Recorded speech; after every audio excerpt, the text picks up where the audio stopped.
Welcome to Love Heals Cancer and Zenonco.io. I'm Astha from Zenonco.io. This is our cancer healing journey talk where we invite speakers who have gone through cancer, maybe as a patient, caregiver, or survivor. These CAJs are very close to our hearts because, many patients tell us that when we listen to other people's journey, it inspires them. It helps them boost their confidence, and it gives them hope that if others have been able to successfully beat the disease, then why can't they? Mhm. I'd like to thank you once again for joining us today for our CHJ talks. Can you introduce yourself and tell us how your journey began? Sure.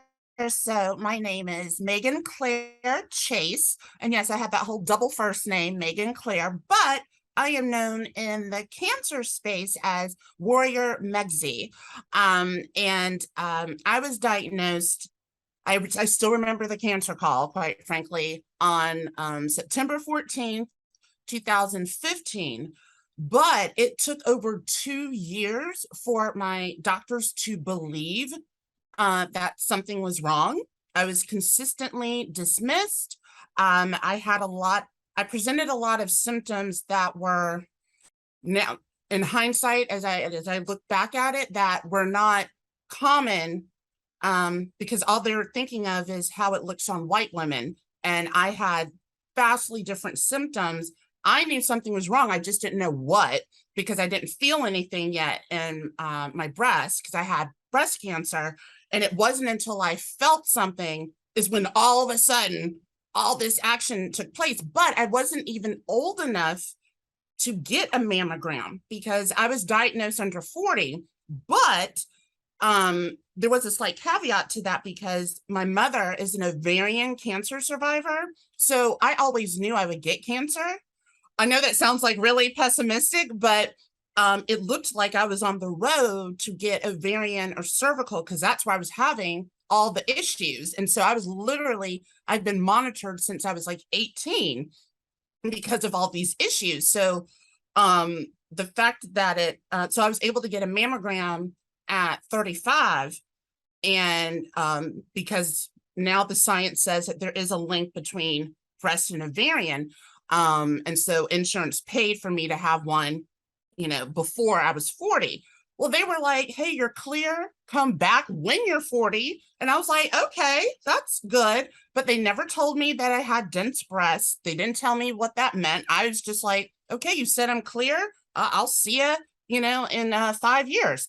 And then it was literally 2 months after my 39th birthday. So I'm still saying I was 38.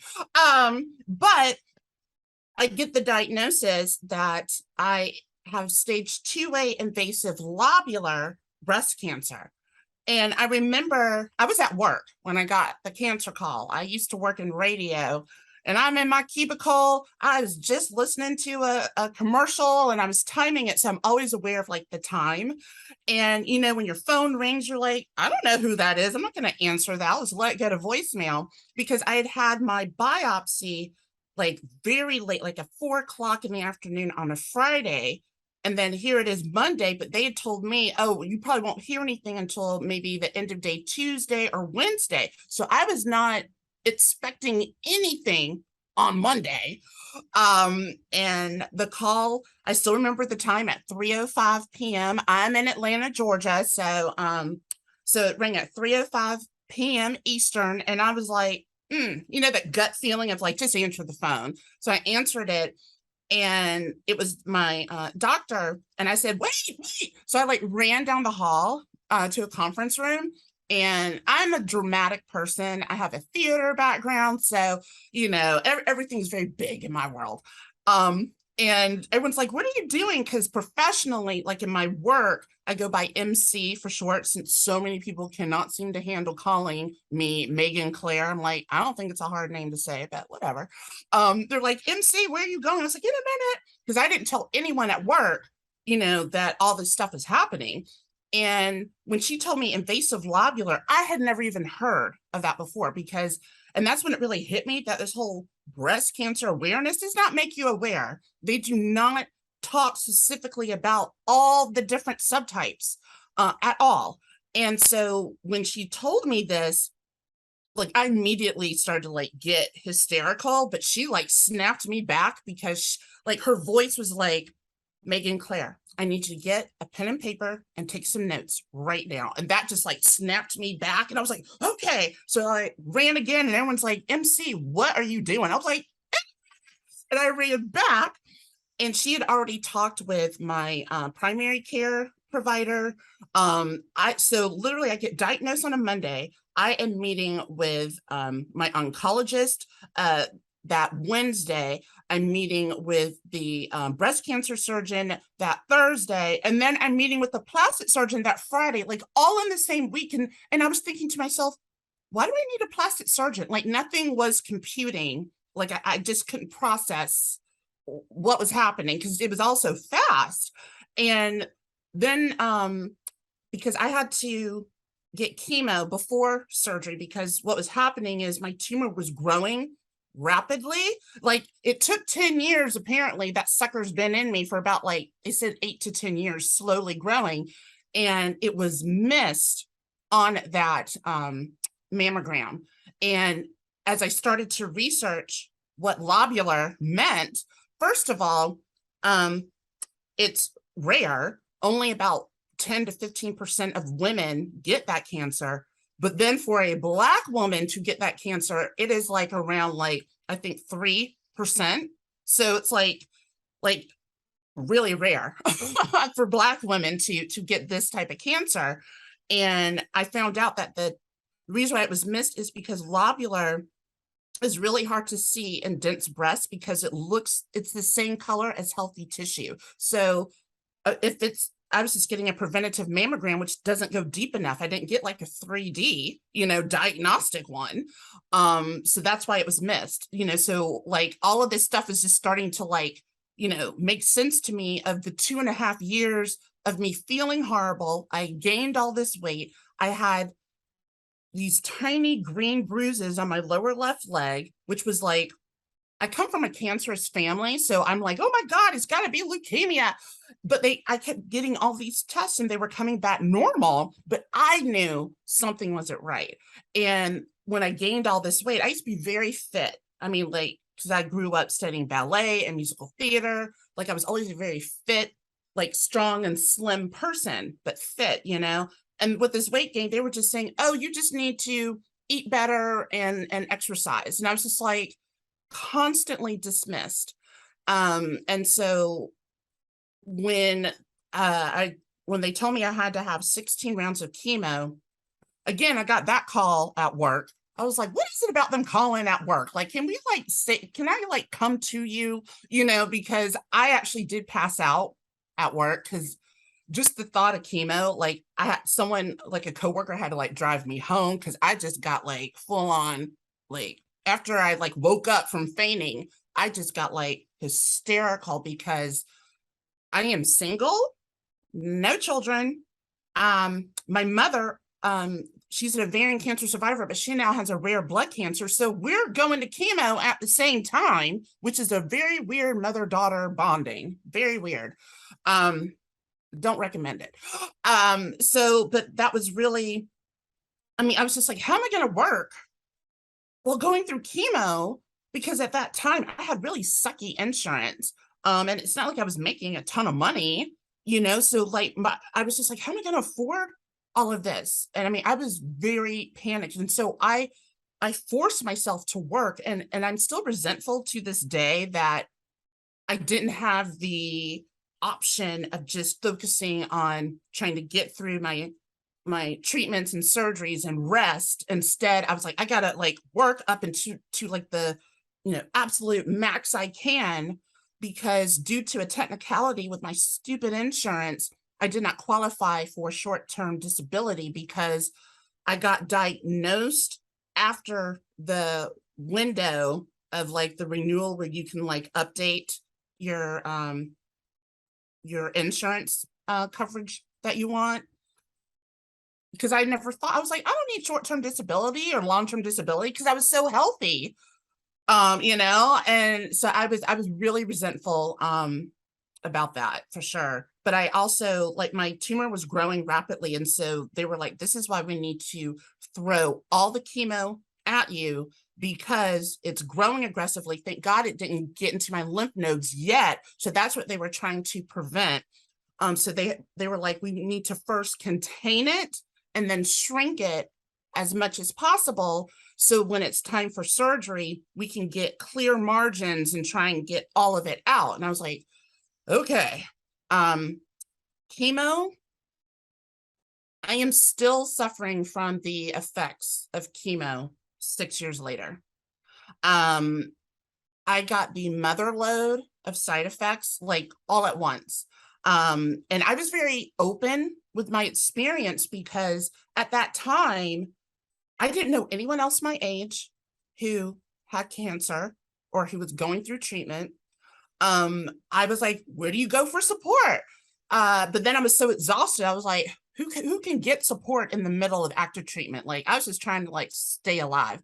And I honestly thought to myself, I think the chemo is going to kill me, not the cancer. Like, it was just so toxic. You know, I mean, I got my port, like, here's my port scar, you know, and that was weird getting that because I had to have all these tests and then the port surgery before I could even get on chemo. And but in Atlanta, and I know this isn't every place, but there was a class that my social worker signed me up for called camouflage. And so it was there. So this is like, you know, a couple of really about 3 weeks later. So at that time I was like, who do I talk to? What do I do? So I go to this camouflage class. Isn't that like clever? Camouflage.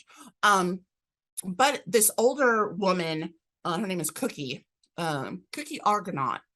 She had started this because it's like, how can you prepare yourself for chemo if you've never had it and you don't know what to expect at all, aside from losing your hair?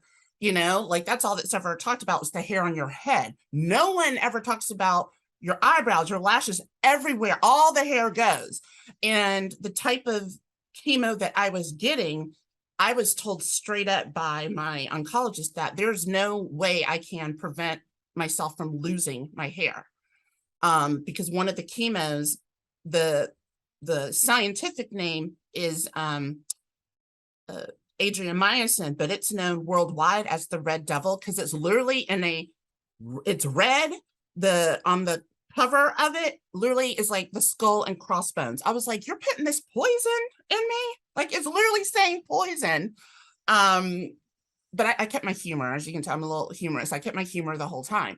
But like with the chemo, I mean, I had the mouth sores. Everything tasted like metal. So I had to start using plastic utensils. I couldn't use my silverware. I got so weak. I was neutropenic. I had to, I also, when my hair, so I had buzzed my hair first because I thought to myself, and this is something I learned in the camouflage class, was go ahead and buzz your hair now. Because I used to have very thick hair that was down to here, straight. This is all post, like my hair is permanently changed to like a chia pet. It's all this curls. Never had curly hair. No one in my family has curly hair. Anyway, and so it was through that class that I really understood, okay, I have to stay hydrated. Like, I mean, like insanely hydrated. Like, it was, you know, learning how to even tie a scarf on my head because I never worn scarves on my head. But it was really helpful to go through that class, just saying like, this may or may not happen to you, but here's some information in case it does, like, know that that is quote unquote normal. You know, but like, who thinks about losing your nose hairs? Like, I'm so glad that I went to that class because I lost my nose hairs. And so many people don't think about that when you're getting chemo. And I have a cat. He may or may not make an appearance on this right now. His name is Nathan Edgar. Like, I'm allergic to cats, but over the years, I've gotten used to his dander. I had to get used to his dander all over again because I had no nose hairs. It was hard. It was hard. It was really hard. And then I'm working full time also. And chemo brain was so debilitating. I'll never forget the first time I realized, oh my God, this is like scary. because chemo brain, it sounds cute, you know. No, it is debilitating. Like some people, it's mild. For some, it's horrific. Like I remember I was at Target, I was shopping again by myself, because I mean I'm by myself, and I go home. I always carry a purse. I'm very much a girly girl. And I automatically always reach over to grab my purse. And I went to reach over, my purse is not there. And I'm just like, oh my God, oh my God. No memory. Like that's what it is. Like with chemo brain, it's almost like a form of dementia. It's like no memory at all. Like at all. And I was just like, oh my God, did I even have a purse? Like I was just like, I need to go back to that Target. And thank goodness I literally lived like down the street from it. So it was like a real quick, but imagine if I lived like 30 minutes, an hour away from there. There was my purse in the cart in the parking lot. Like it is a miracle no one stole it. Like all of my cards were, like everything was in there. And I was just like, and that's when I realized, oh my God, this is like serious. Like why didn't my oncologist like tell me how debilitating and how scary this would be? Because she was like, oh, you may get a little chemo brain, a little forgetful. I was like, that's not forgetful. It's literally no memory of doing it. And it's very strange. And so I began to have difficulty at work, and I finally had to like stop working for a little bit because I was like, I can't, all the things that used to come naturally, you know, and working in media was very high stress, very fast paced. And I couldn't remember how to like do the simple things, let alone the complicated stuff. And so there was a lot of generosity in my department and with my friends.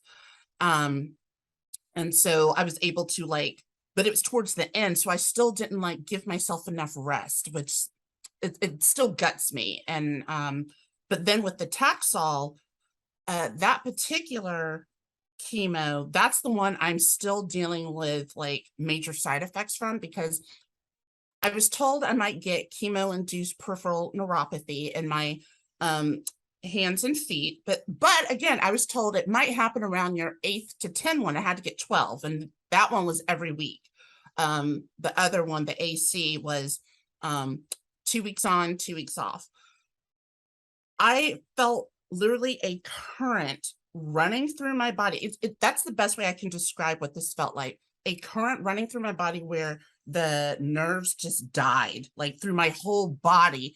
And it happened in the first treatment, in the first 15 minutes of the treatment. And I started screaming in the infusion room. I'm like, what is happening? Oh my God. And there was no way for them, because it was so sudden and unexpected, because they were thinking, oh, I might get a little tingling or numbness by the 8th one, not the first one in the first 15 minutes.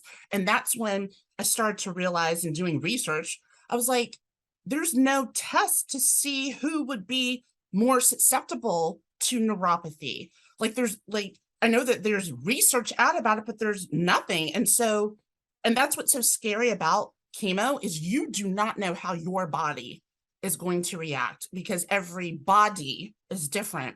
And so that was really traumatic for me, because I got so weak that I was using a cane. I kept falling. I mean, that was a really hard time. Like it got to the point by the end of my treatment, I had to be wheeled out in a wheelchair. I was so weak. And then we have the surgery. And I still have the picture of myself, like the day of my surgery. And my plastic surgeon, first of all, he was a male, and normally I'm all about like female doctors. So I thought, but he was so, his bed manner was so beautiful and just compassionate. And more importantly, he was the top plastic surgeon for breast cancer patients under 40 in Atlanta. So like I got like the dream team, and my breast cancer surgeon is amazing. And they actually have been working together at that time for about 20 years. So they had a really good relationship. So what was so great, they gave me all the information of like, here's what we recommend your surgery be, but we're going to give you all the information so you make the choice, because it is your choice what you want to do. And so my whole life, with breast cancer, you always hear women having the double mastectomy, get them, take them away. And then when they started giving me more of the information, and then I did my own research, I was like, well, I feel a lumpectomy is best for me. And they explained it. They were like, look, there are ways now, like back then, that was like the only option. But now there are ways to conserve the breast. And because of my pathology, my genetic counseling, haven't even gotten to that yet, my genetic counseling, and then my type of tumor, where it was located, there were a lot of factors involved. My age, all of this stuff was involved in making that decision. So I felt it was right to get a lumpectomy and then get a reduction on the right side and then reconstruction. And so when I finally, but before my surgery, I was so weak, like I was in a wheelchair. I had to get a blood transfusion. Now, I don't know why, like to this day, I'm still like so thrilled about this blood transfusion because I thought I was just boring, regular type O. I thought that my whole life, right? And I was like, oh, what a I mean, obviously that's good, but just the universal type of, no, I am not. I am B positive. And for some reason, when they told me this, I got so like excited because I was a cheerleader in college. So I'm like, go be positive. And they're like, we've never seen anyone get excited finding out their blood type. But I thought it was like hilarious. But I was so weak, like they wanted me to get 2 bags of blood. And for some reason, I get, on TV, they look like really small bags. I mean, that sucker was like huge. And when I saw it, I actually got physically ill and I was like, I can't look at this. Like, so I made them like put it behind me so I would not see it. Because I got like really grossed out thinking, oh my God, I'm getting someone else's blood in me. And it's a very weird feeling because they were only able to find 1 bag of B positive blood and then so I had to, I was just like, oh my God. And it took about 6 hours. Like, it's not like it's like that. I mean, it is every few minutes. They have to do it so slowly to see how you react. And then taking your blood pressure. I mean, it was just like, oh God, this like the longest process. So, but then the funny, like, again, I found I had to keep my humor. So when it was over and I went to the restroom, I looked, my whole face is flush red. My eyes are red. And I was thinking of the movie Twilight. And I was like, oh my God, I've turned into Bella from Twilight. Like, I just started cracking up. I was just like, what is this? And like my chest was all like red, flushed. And they didn't tell me that that was going to happen. So I was just like, okay, I wish I had taken a picture of it. I didn't think, I wasn't thinking because I was like, man, I would have liked to have seen that, like, again. But it was about 48 hours later that I felt like that. They tell you that you get like this rush of energy. And that did happen, but it took a good 48 hours to do that. So that made me strong enough to now have the surgery because they were worried that, I was too weak because I was so neutropenic. So we go in, we do the surgery. I was scared because at that time, I did finally get a chemo buddy through that chemo flash class, but she was already 3 months ahead of me. So she had already had her surgery and she had a different type of breast cancer. So she had a double mastectomy. So I didn't know of anyone else who was getting a lumpectomy. I didn't know anyone of color. I didn't, so I was slightly panicked. And I remember,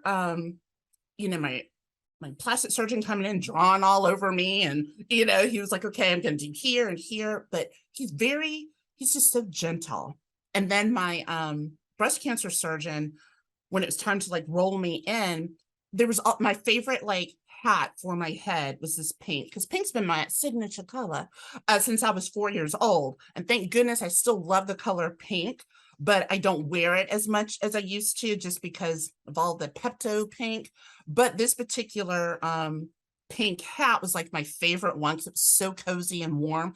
And I told her, I was like, oh, this is my favorite one. I should probably like leave this. And she goes, no, she said, you keep that on. If that's what makes you comfortable, we'll put the cap over, the surgical cap over it. And I was like, really? She's like, this is about you today. And I was just like, what a beautiful thing to say, you know, like just that little me getting to wear my hat underneath the surgical thing brought down some of the anxiety, just that little bit, because she saw me as a human, you know. So we go in, and my mother told me, because my mother, and she had like two of her friends with her. She said that my breast cancer surgeon came out with her hands raised saying, "We got it, we got it." And I was just like, and she like hugged my mother, and I was like, that is so like my breast cancer surgeon.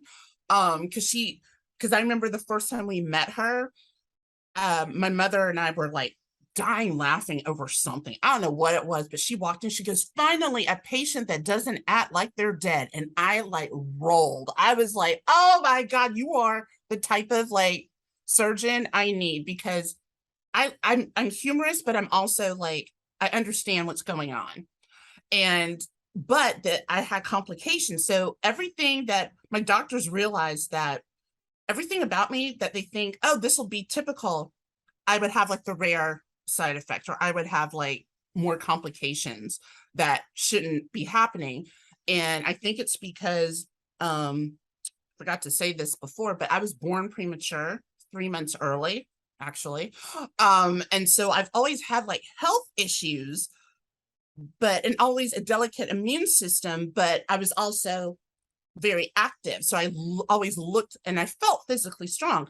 And so I think it's because being born premature, I'm just susceptible to like more complications, so to speak. So when I finally woke up out of the anesthesia, because here getting a lumpectomy in Atlanta and most places, it's an outpatient procedure. And so I wake up, I'm so nauseous.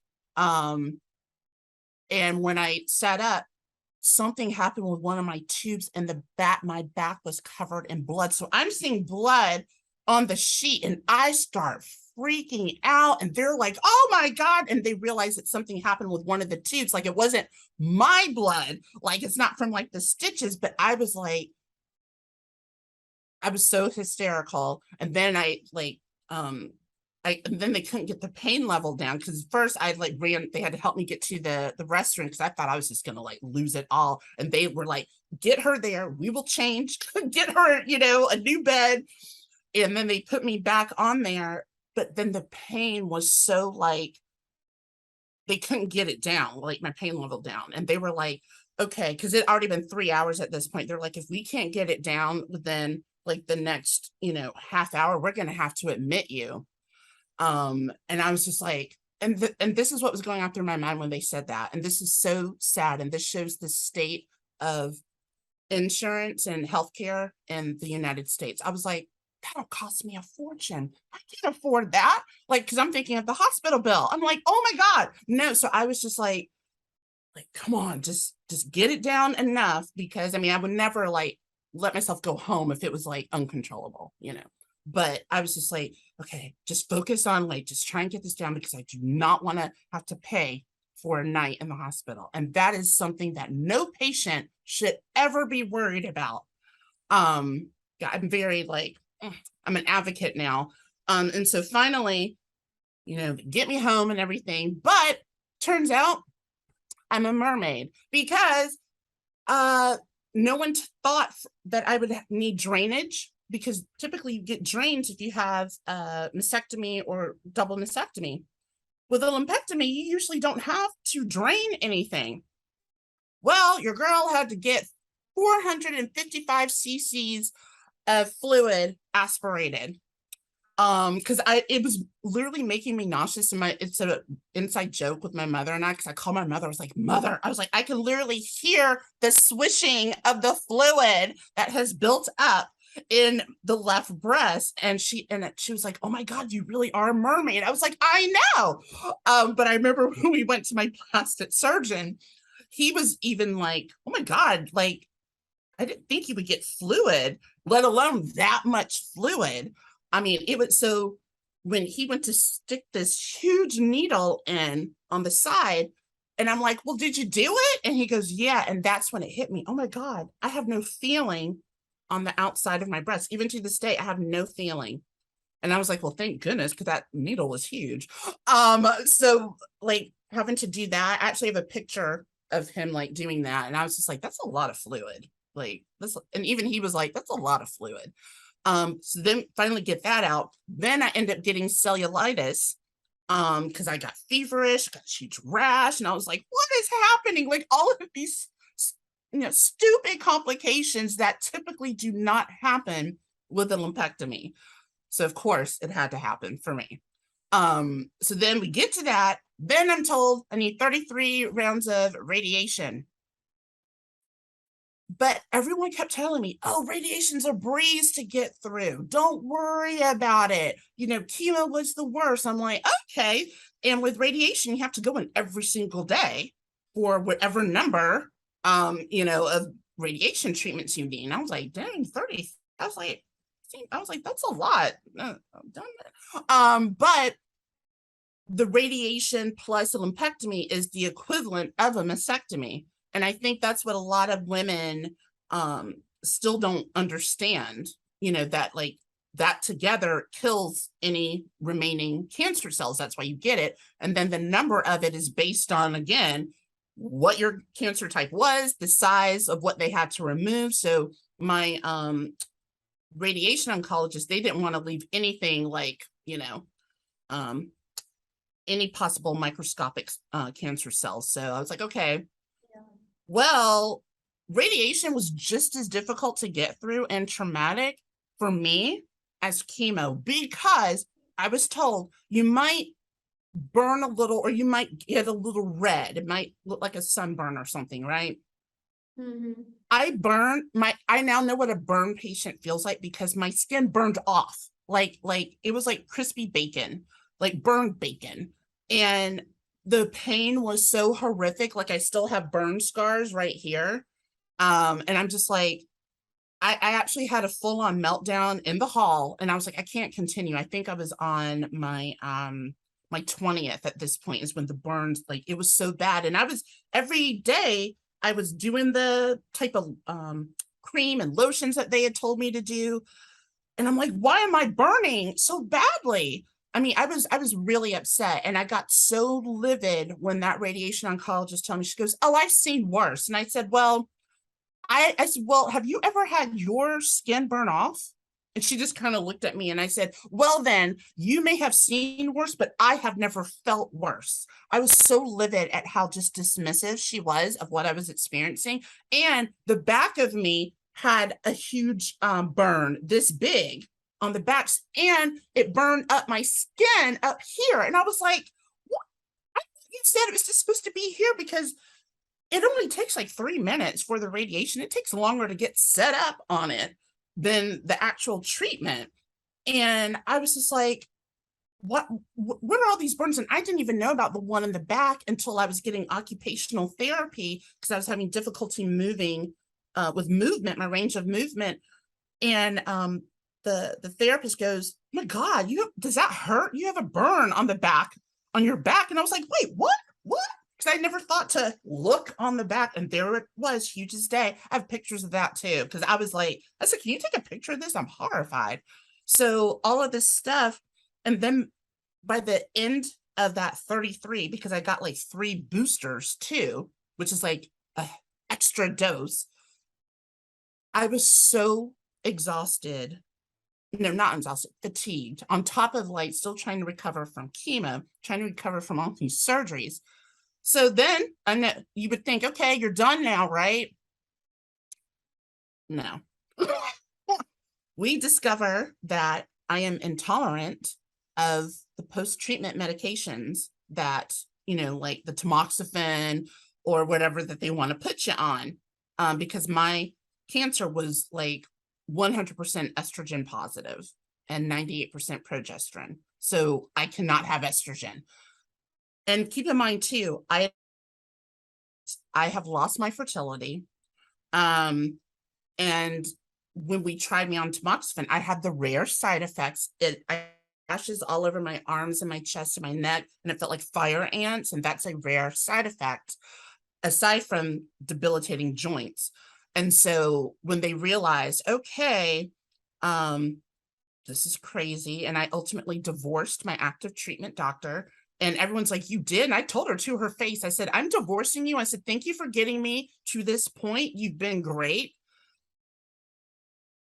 Oh, just get off the tamoxifen for 2 weeks and then get back on it. And I was like, what part of no? I can't be on this for 10 years.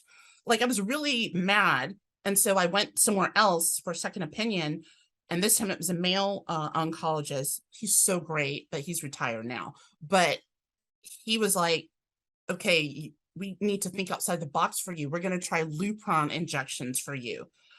And he hated to do that because he really was like, you're so young and you know, I hate to do this to you. And I was like, well, at this point, I can't go through all this again. So just do what you need to do. So I didn't think about the grieving or the emotional impact that would have. I was like, just get her done. Well, then it turned out I had the same like reactions with the Lupron injections as I did with tamoxifen. And then we had tried another one called Avista. And I was just like, oh my God. So at this point, he reaches out to my gynecologist.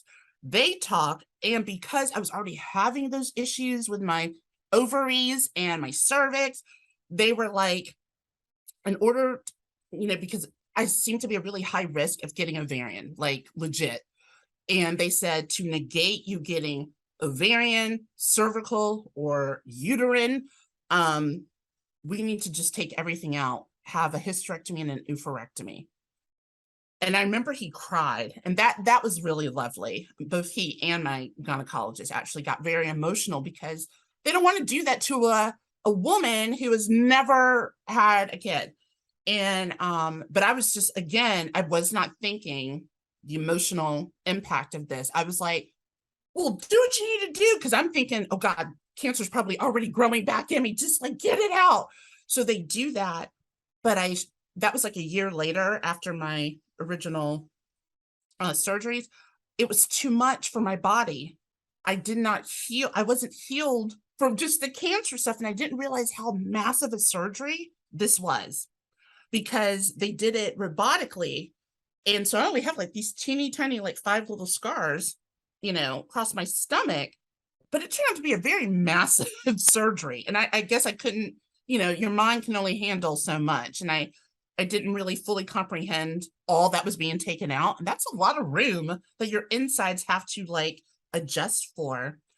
And it was after that where I started getting this back pain, because I had lost all the chemo weight. I was starting to, I could see my shape again. I was getting like fit.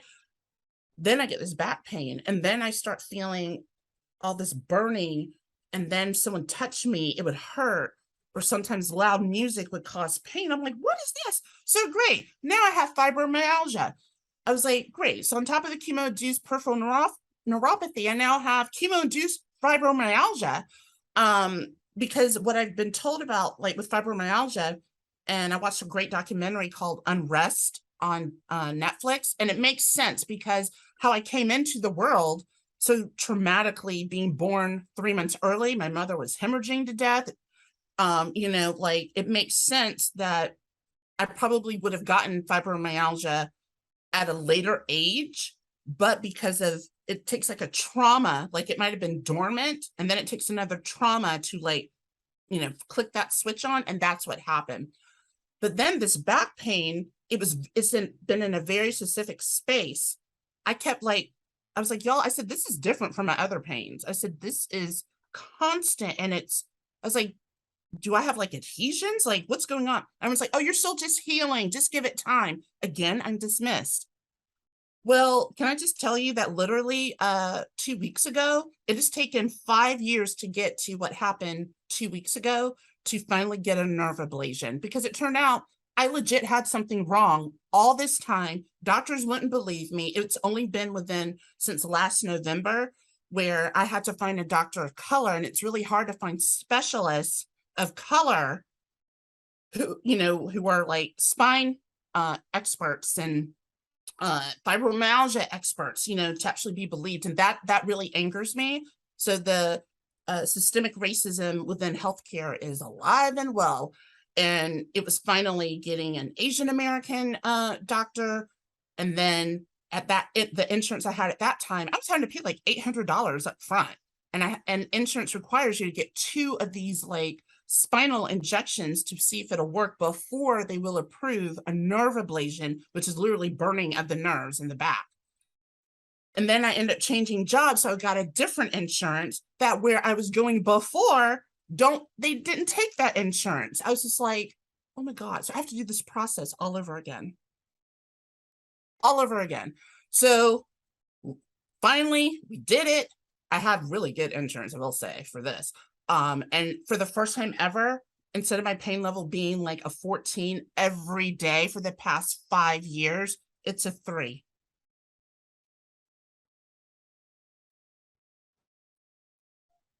Yeah. Yeah.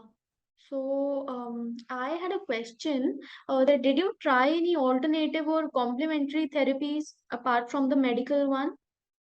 So no, I did not, because when I look at the science, and knowing that I need to suppress the estrogen, I was like, I don't think that would work. But I did do it for the neuropathy, because the medications, nothing worked.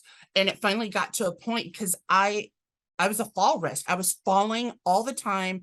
I remember falling outside my apartment and no one was around. I fell down steps. I had like a grade 3 sprained ankle that I drove myself to the emergency room, like, and so I realized at that point, I was like, so this is, the medications are not working. There's got to be something else. So, believe it or not, on Instagram, I mean, they legit are watching you, right? I saw an ad about a chiropractor. I know you would never think chiropractor with neuropathy, really, or chemo-induced neuropathy, but he said that there's like a thing called rebuilder and shockwave therapy. And I was like, you know what? It's time for me to like explore that. Can I just tell you, it's been a good 8 months of this treatment of really stimulations, because he is, first of all, he's Canadian and he was trained in Canada. And I think that made a lot of difference, because he was trained already in this. And he actually understands the difference between chemo-induced peripheral neuropathy versus diabetic neuropathy, because I don't have diabetes. And so when I talked with him, he actually thought I was a researcher. And I was like, oh my God, that's like such a high compliment, because I'm like asking questions and I'm telling him what I know.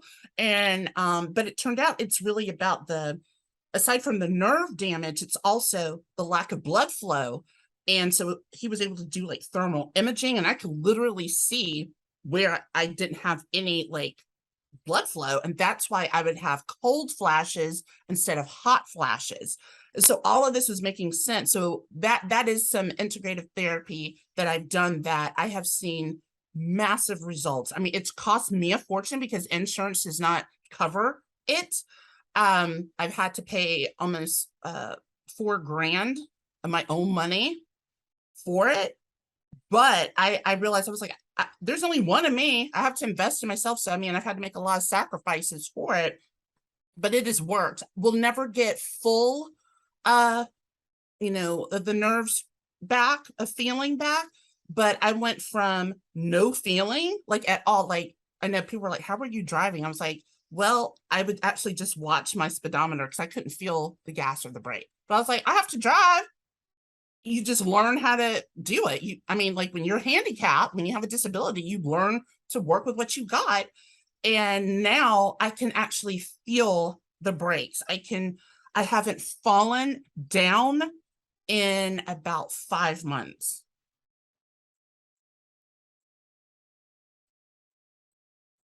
Okay, that's a lot. Yeah. So I had one more question. Like, what were the major lifestyle changes? Like, did you do any lifestyle changes during and after the treatment? So it's been really hard because my mobility was so limited because of the neuropathy. Like, no, everyone kept saying, oh, go to physical therapy for neuropathy. Well, again, it's a money issue. I would have to pay like 50 to 80 bucks per session. And when I started doing that, I was like, I'm not getting any results. I was like, this isn't working. And then with the back pain was so severe, I could not move, because every time I would even breathe, I'm getting this back pain and then the fibromyalgia pain. So every time I would move, my brain is getting signals I'm hurting myself. So it was really, it's been a very long road. It is only now, literally, since last week, that I can now move. I can walk. Like I can do stretches and know I'm not hurting myself anymore because I don't feel that pain. So it's like I've got a lot of changing my lifestyle now that I know that this pain is now to a 3, which is so tolerable. I barely feel any pain. But this treatment that I got, the nerve ablation, only lasts about a year. So because the nerves will regenerate. So I'll have to like do this all over again, which again will cost a fortune. And but it's like now I feel like I can get moving again and try and get strong again. We still don't have the fibromyalgia under control because again, I had the rare side effects of those medications as well. I'm just like, why do I have to be so extra? Yeah. But that's really great listening to you, Yeah. So, as you told, there is a lot of tension and, you just get so much of mental pressure, So, like, how did you manage your emotional well-being, during your treatment? Ooh, you know, during active treatment, I mean, there were some dark days for sure. Especially when I would, when I would come home and I'd be by myself. And because I was just like, I don't know if I'm gonna be able to make it. I don't know if I'm gonna be able to do this. Like I literally thought I was going to die from the chemo. But it did help having, her name is Erin, being my chemo buddy. Like every time we would go to chemo, because I got chemo, I live more in the city because I'm all about that city life. She's more about the suburbs, but we're treated like under the same umbrella of the cancer centers, just in different locations. So she would tell me, I'd send her messages when it was time for her chemo treatments.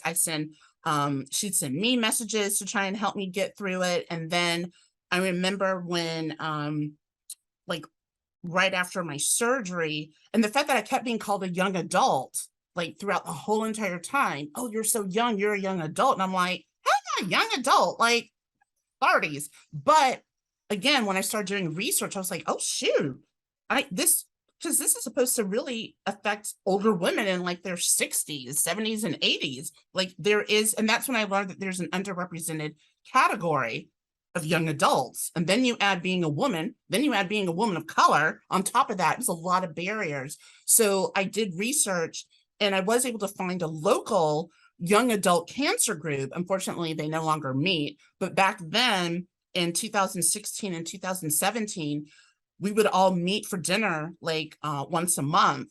And so I got to meet other people. I was like, what? I didn't know like y'all existed. So that was really helpful because I met them when I was going through radiation. So it was really helpful to hear them. Some of them had radiation. We all had different types of cancers too. So just hearing those experiences, I finally got to meet some young guys who were going through different cancers who were under 40. So that was huge for me. But I still, to this day, I only know if it took really until about 3 years ago to meet someone else who was single and no children and not able to have children due to their cancer now. No, like I felt very alone, and it's been really hard to find support for that, because everyone's like, oh, well, just adopt. I'm like, that is such a callous thing to say when someone, like, my parents divorced when I was really young, and I know it takes a village for a child, let alone one that, like, if you have health issues like I did. And I would never be selfish like that. A child is precious. I'm not going to adopt. I don't have a person. I don't have a spouse or a partner or whatever. I'm not going to do that alone. And then I don't know, like I have a 30% risk of recurrence or becoming metastatic, because with my mother having ovarian cancer and now she's got a rare blood cancer, I will not be surprised if I get a totally different type of cancer or become metastatic. So, but now I have Mhm. found like online groups there, and it makes me sad that there's nothing like in person here local anymore because that group disbanded. But it Mhm. was great for that time, but it makes me sad that I meet all these amazing people online, but I'm actually flying out uh, to see one. We've become really great friends. I'm going to New York City next weekend, and then another friend who has metastatic breast cancer. I'm going to visit her, and like someone else is coming to visit me. So it's like we're making these friendships work, Right. even though we're all over the world. Yeah, that's really great. You should, always, express your feelings. You should have friends, and, positivity is the key. So I learned so much from your journey. Yeah. So, like, what message would you like to give to cancer patients and cancer caregivers? For cancer patients, don't allow that toxic positivity to get you down. Like you have every right to be angry, be depressed, be anxious, but like you have to feel all the feels. So when people are telling you just be positive, no, like what has happened to you is traumatic. And it is like you can no longer trust your body to take care of you. You know what I mean? And so I'm a big proponent of you feel all the feels, and also it is okay to not be okay. It is okay to not feel grateful all the time. It's okay. And to get professional help because cancer is too big to go through alone. You do need some support. Even if it's like, for me, I just had that one person when I was going through chemo. That was enough for me at that time because I didn't have much energy. But it is very important that now that we have these resources online to find people and then find professionals. Like I have a therapist who is actually specialized. Now it took some time to find the right fit. So don't I say this to patients, it may be hard to find the right fit, but don't give up because you can. Mine is specialized in AYA cancer and in chronic pain. So he helps me develop coping mechanisms for when like I get upset, it actually triggers my pain. So I'm learning more about my nervous system. And then I have a psychiatrist to help with me mentally. So it's like it's okay to not to be angry because that's something that there's not a lot of space for us to have and to express without others coming back at us. And for caregivers, because I'm a caregiver for my mom, I mean, she lives, I mean, we cannot live together, okay?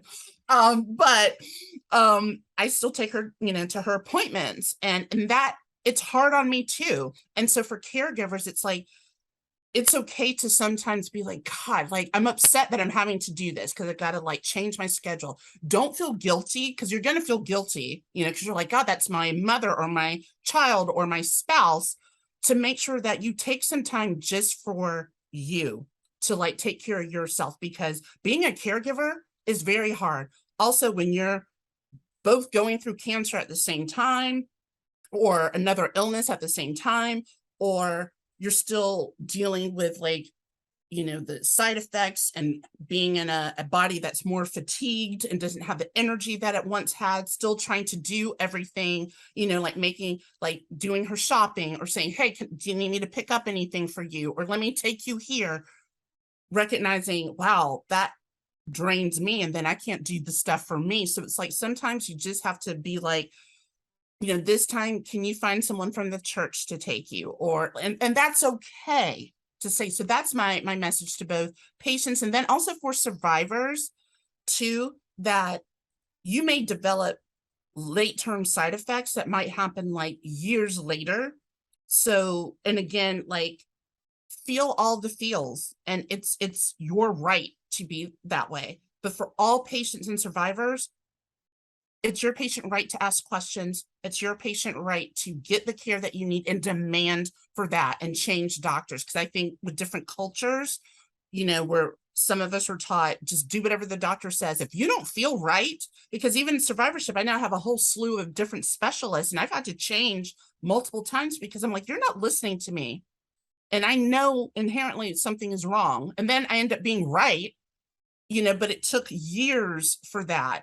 But to empower yourself, and being an advocate doesn't mean doing what I do, where I'm in front of people, I sit on panels, I'm a writer, I do a lot. I'm very face fronting, right? Being an advocate doesn't mean just that. Being an advocate could be like, you know what? Can someone pick up dinner for me? Because I am too tired to cook. That's a way of advocating for yourself. That's really a very good message. Yeah. I just have one last question from you. It is really nice hearing to you. I just have one last question that if you have to sum up your entire journey in a single sentence, then what would that be? Oh my gosh. Yeah, it's tough. um, I would say I've stared my mortality in the face, but even in this darkness, I rise. Wow. I am a writer. That was really so good. Yeah. So it was really very nice listening to you, and thank you so much for sharing your journey with us. And it was really very inspirational, and I'm sure that this would help so many cancer patients, survivors, and caregivers out there in their journey. So the way you explained everything so well, you told everything from the beginning to the end. It was really very inspirational. So thank you so much. Oh, well, thank you for reaching out, because I know it can feel kind of scary to reach out to people on social media. But when I, read your website and all of that, like I love helping, getting the word out of what it's like to go through Mhm. cancer and to help others Right. with the experience. So reach out anytime. If there's anything else you need, let me know. Definitely, yeah. So thank you so much once again. You're welcome.